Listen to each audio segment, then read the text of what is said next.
Have you ever wondered why children do not look exactly like their parents, or why some siblings look so different from each other?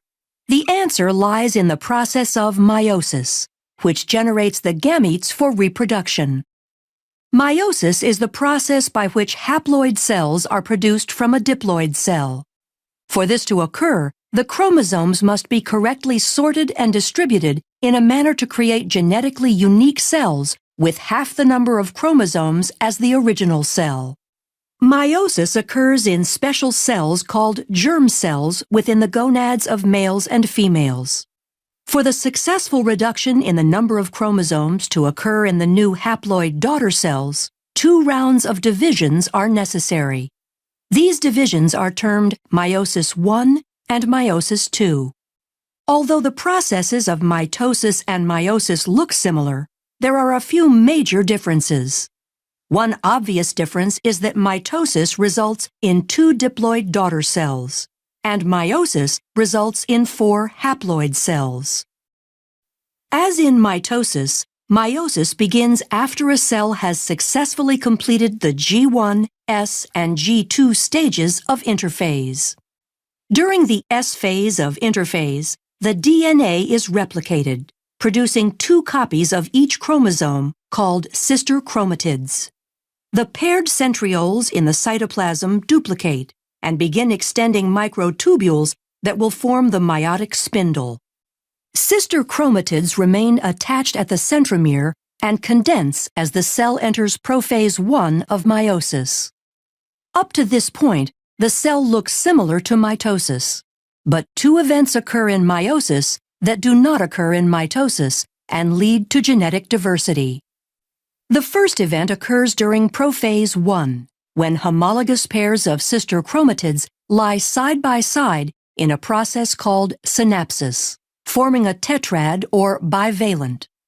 The homologous chromosomes share similar but not necessarily identical genes. Once this structure is formed, the second event, called crossing over, can occur. During crossing over, a physical exchange between chromosome segments of non-sister chromatids occurs, increasing genetic diversity.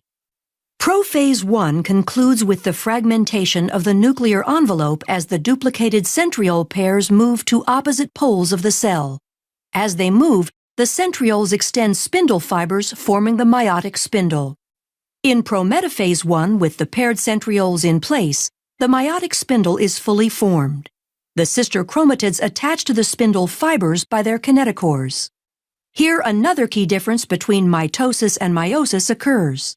Because of synapsis and crossing over in meiosis, homologous chromosomes remain aligned, so that a pair of sister chromatids is attached to only one pole by the kinetochore microtubules.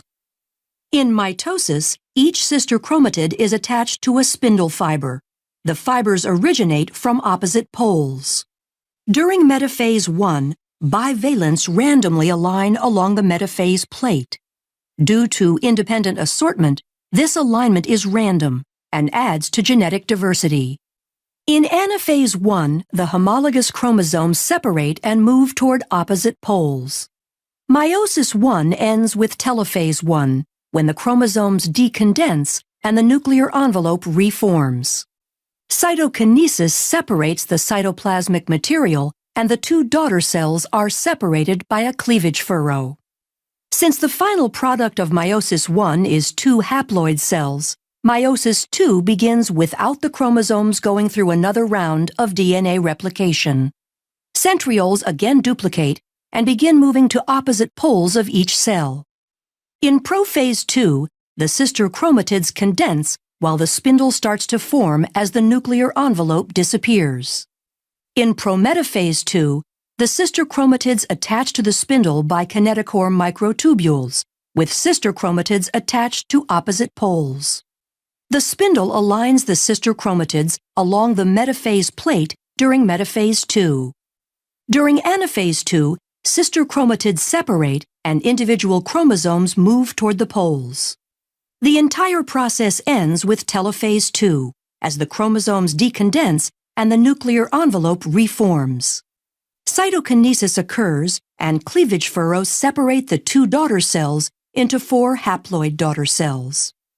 The haploid daughter cells will specialize into gametes, either sperm or egg. These fuse in fertilization to form a zygote, which will grow into a child. The child receives half its chromosomes from its mother and half from its father. Because men and women produce millions of gametes, and the selection of gametes in fertilization is random, this contributes to genetic diversity. This explains why a child isn't identical to either parent. But why aren't siblings identical? The diversity comes from several sources. In prophase 1, non-sister chromatids can exchange DNA through crossing over, increasing the genetic diversity of individual chromatids. In addition to crossing over, in metaphase 1, the pairs of homologous chromosomes align independently along the metaphase plate and sort independently into the daughter cells. This process, called independent assortment, produces 4 genetically distinct haploid gametes. As the total number of chromosomes increases in an organism, the number of genetically distinct gametes increases by 2 to the nth power. This means an organism with n equals 3 can produce 8 unique gametes. For humans where n equals 23, there are 2 to the 23rd power unique gametes formed, or over 1 million different possible combinations.